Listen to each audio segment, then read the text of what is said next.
Hello tout le monde, donc nous allons continuer avec le système respiratoire. On est arrivé à l'anatomie fonctionnelle. Nous avons quelqu'un deux parties, les voies respiratoires supérieures et les voies respiratoires inférieures. On va commencer avec les voies respiratoires supérieures qui réchauffent, humidifient et filtrent l'air. Donc, objectif d'apprentissage, ça veut dire que l'on finit d'étudier ça, on est capable de nommer, situer et décrire les organes suivants, donc le nez, les sinus paranasaux et le pharynx. Et il faut être capable d'énumérer, d'écrire quelques mécanismes de protection du système respiratoire. Donc, première partie, notre petit particulier, les voies respiratoires supérieures, on a le nez et les sinus paranasaux. Donc, le nez est la seule partie du système respiratoire qui soit visible extérieurement. Souvent, les abgas des formes pneumonio, le cas ridiculiser monio, le cas passer l'invisible. Et si moun nan gonnen ke l pa fit remel, li ka la ka li an source de frustration. Autrement dit, moun nan gen doit gen problème pour être ça. OK? Donc, cet appendice nasal est la pièce maîtresse du cyrano. Si nous te ouais, si nous te fort en littérature française. Bon. Alors, sous schéma ça, on voit les deux parties. OK? Donc, cavité nasale, narine, cavité nasale, cavité orale, pharynx. Ça, c'est les voies jusqu'au larynx, c'est les voies respiratoires supérieures. Et du larynx jusqu'au bas, c'est-à-dire la trachée, bronche principale gauche, bronche principale droite, et qui est séparée par la carina trachéale, pardon, et le poumon gauche et le poumon droit forment la partie inférieure des voies respiratoires. Donc, on dit que le nez fut dans Cyrano de Bergerac, qui a été écrit par Edmond Rostand. OK? Alors, on continue avec le nez. Pourtant, étant donné ses importantes fonctions, le nez mériterait un plus d'estime. En effet, le nez, fournit un passage pour les gaz respiratoires. Deux, il humidifie et réchauffe l'air respiré. Trois, il filtre et nettoie l'air respiré. Quatre, il sert de caisse de résonance à la voix. Il y a même des gens qui comptent parler. Tellement caisse de résonance qu'on parle du nez, en nez. OK? Et cinq, il abrite les récepteurs olfactifs, comme on l'a déjà vu, c'est qu'à sauter, comprend des odeurs. Alors, pour plus de commodité, nous regrouperons les structures du nez en deux catégories, les structures externes et les cavités nasales. Donc, pour vidéo ça, il n'est pas trop long parce que on va s'arrêter aux structures externes vu que cavités nasales sont gros bouts. Structure externe du nez. Les structures externes du nez comprennent la racine du nez, la voûte et l'arête du nez qui s'arrête jusqu'à la pointe du nez. Donc, on regarde au niveau de la figure 22-3A, on va chercher la racine du nez, la voûte et la racine du nez, la voûte, l'arête du nez et la pointe du nez.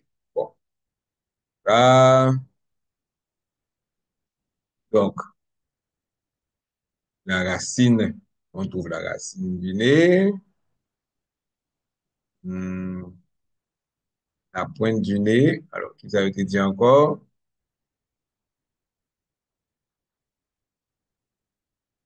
La racine du nez, la voûte et l'arête du nez, avec la pointe du nez. Bon, au schéma, on voit bien la racine du nez et la voûte. Ici, ici. La racine est supérieure, la voûte est inférieure. On a le dos du nez et on a la pointe du nez. Donc, on particulier citer là que l'arête du nez, bon, et ça relève le dos du nez.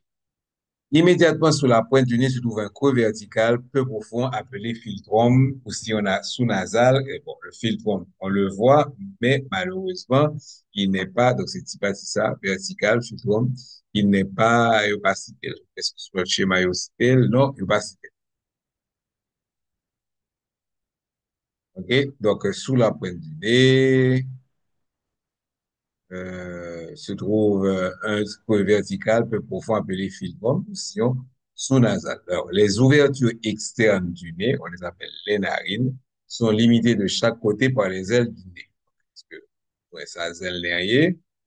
Donc, vous avez les narines qui sont limitées à côté par les fameuses ailes du nez. Ça, c'est pour le premier parti. OK?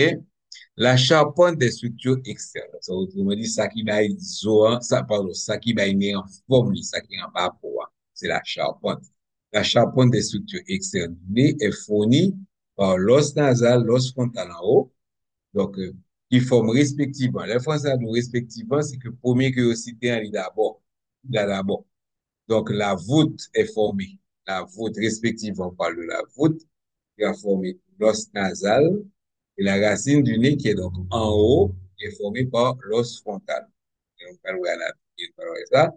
Donc, c'est pour ça que la racine s'est formée par ici, et le frontal et en bas, on a la voûte du nez et arrivé à, oui, la voûte de nez qui est formée par l'os nasal. OK? La charpente est aussi formée par les maxillaires latérales et par des plaques flexibles de cartilage hyalin. Cartilage hyalin, ça, on va trouver les cartilages alaires, le cartilage du septum nasal et ses processus latéraux. On va regarder ici le deuxième schéma. Et donc, au milieu, voilà, le cartilage du septum nasal. Et à côté, il y a les processus latéraux du cartilage du septum, du septum nasal. Et voici ici, on retrouve les deux cartilages alaires.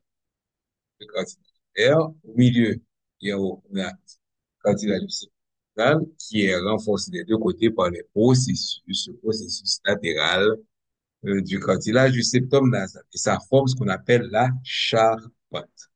Et, on voit un petit peu mieux la charpente ici avec l'os nasal en bas et en transparence, l'os frontal, comme euh, la racine et la voûte du nez. OK? Et c'est un dérivé, OK? Dans la partie inférieure. Bon, les cartilages du nez déterminent les variations considérables de la taille et de la forme du nez. Et donc, c'est grâce à cartilage, il y a un gros qui lâche, qui c'est que ça fait que chaque fois qu'on forme des différents. Le cartilage du nez détermine la variation considérable de la taille et de la forme du nez. La peau qui recouvre la partie mince, en haut, tandis que plus bas, celle qui recouvre les parties cartilagineuses est plus épaisse et renferme de nombreuses glandes sébacées. C'est ça qui fait que là, nous pèse des nerfs pour un paquet de bails blanches qui sortit. OK? C'est le sébum qui sort des glandes sébacées. Donc, je me dis, d'après là, parce que cavité nasale là, son gros bout, et me que, et idéois antigen colon. Donc, à bientôt et on se voit à la prochaine vidéo.